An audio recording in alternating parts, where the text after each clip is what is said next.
Okay, good to know. Okay, so we left off addressing, and let me put the camera on where he said Kemet is, as opposed to merely, we need to wake up to our complete historical identity, as opposed to merely clinging on to Kemet, which only composes 5% of the ancient continent of Africa. Ancient African, quote unquote, continent. Ancient What about the African. other 95% of our story? The main point, what I want the audience to draw from there, the main point is that Kemet was only a portion of our ancient motherland. That's basically it. There's only so much I can write in my introduction, but this was not even one of my major points. This was not even one of my evidences. This was not even the challenge. This was not the challenge. It's just I like to, as Brother Farrell said, he was very well organized and well written. That's just my nature. I like to ease my way into the discussion rather than just boom, here's the evidence, boom, there's evidence part two, boom, there's evidence part three. So maybe what I'll do in the future is I won't digress so much in my introduction. As I pointed out in the article, which you failed to mention, is that this was only a digression. It was not the main point. But if we are to focus on the 95/9/5% thing, what I want the audience to draw from that is that Kemet only was a portion. A portion of what, though? A portion of what? A portion of the whole earth? I've said it several times. I'll say it again. A portion of our ancient motherland, a portion of our ancient culture, Where does the motherland end? Where is this? Where is this motherland? Where does the motherland end? In the last video, I'll let the viewers go back and hopefully that they're hearing me because I'm going to see. It seems like I'm going to be repeating myself. But I already mentioned motherland when I'm talking about Africa with quotations around it. You know what I'm saying? I'll invite anyone to go out there and do their research of places where our people were in ancient times. It did not just include, and this is the last time I'm going to say this, it did not just include what we call Africa today. It also included the so-called Middle East and beyond. Then you have those who say that the whole world, there's the next point, you have people who say that all lands on the planet belong to us because we are the first indigenous people. Right. If you take the first sentence, the first argument I just said about the true motherland being including the Middle East and all these other places which they say are the Middle East now, or if you take the second argument, which a lot of Afrocentrics use, it's saying that the whole world and the whole land on the planet Earth belong to us because we are the indigenous people, which I believe as well. In either case, Kemet, as we understand it today, was still only a portion. Okay, I guess I'm just dealing with I guess the fact you used the word continent. So I guess the whole world was the continent. What was the continent? No, the world is the continent. Kemet is 5% of what continent? I'm sorry? Kemet is 5% of what continent? That's as soon as you said continent, I had to deal with the new borderlines of Africa becoming a continent and borderline by the Europeans. Because other than that, where's the continent? Sorry, it's hard. I'm having trouble hearing you, so I apologize if I'm cutting you off. I'm just asking, what are the borderlines of this continent that Kemet is 5% of? You used the word continent. I'm just asking, what are the borderlines of this continent that Kemet is 5% of? Again, I'm going to tell you, I'm going to ask you just to go rewind video because I've answered the question several times, and I've answered it even two ways.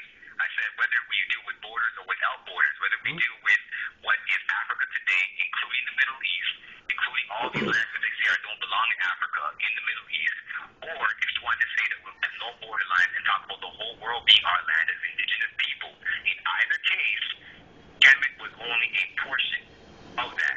Now, the thing is, again, this is not even my evidence. This is not even my discussion. This is only the introduction.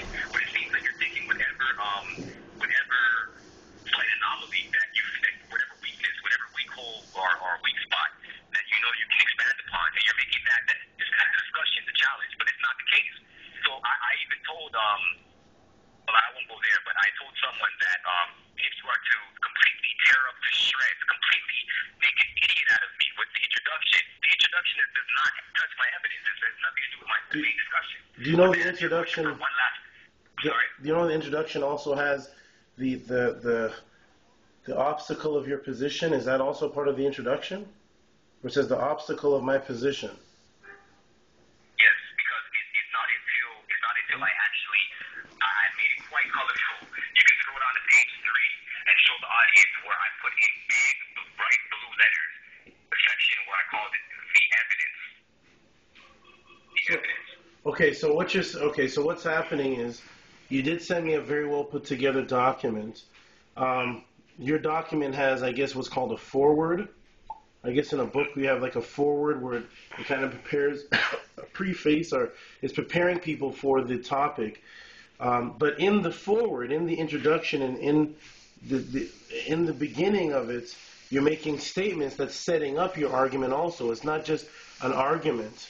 There is a foundation, and one of the foundations that you used was that the Cometians, if there was any information that deemed a negative light on the Pharaoh or the gods or Egypt, that it would never be recorded. And this is the premise of why it's so difficult to find Hebrew. So when you said that, if you don't want me to respond to that, I'm not sure why it's there. Did you get my email I sent you yesterday? I told you in my email, and you can open it up and read it for them so they know I'm not lying.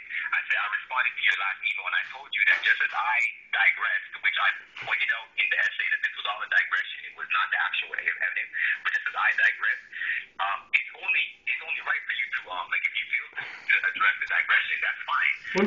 I'm addressing after the digression. This is after you said, but I digress, and then I'm addressing afterwards. Right. It's not the digress place. And that was the next thing I wanted to clarify for the audience, because there's several things that you misrepresented with me, and the next thing I wanted to clarify was that next point about the pharaohs never talking about their defeat. Can I address that now? I misrepresented that statement? Yes, you did.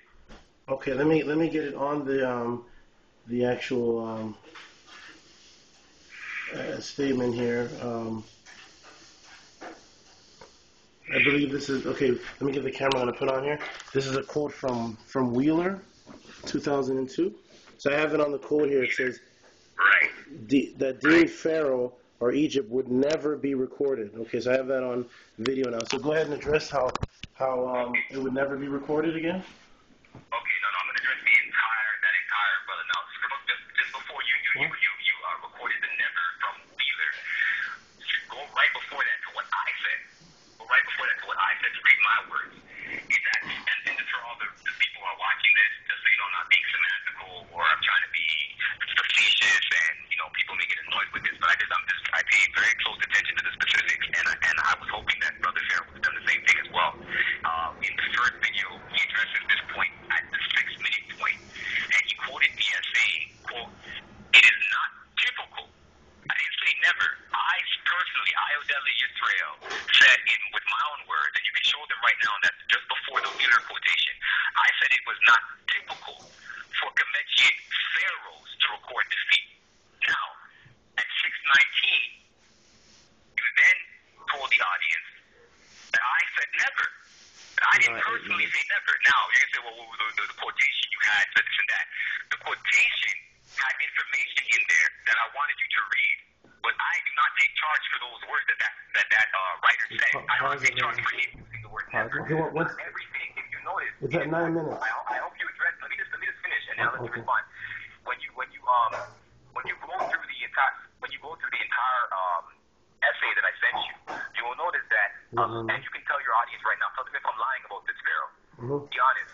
There's a lot of times where I quote people who speak contrary to my own argument, because I was taught in philosophy class when debating an opponent, if you address the counter arguments to your statement, you see what I'm saying? If you address it within your argument, you've already done your opponent up one by the fact that you can address the counter argument. And there were many times that I addressed the counter argument. Now, I'm not saying that this quote was a counter argument. No, it supports your argument. This quote had other information that I wanted you to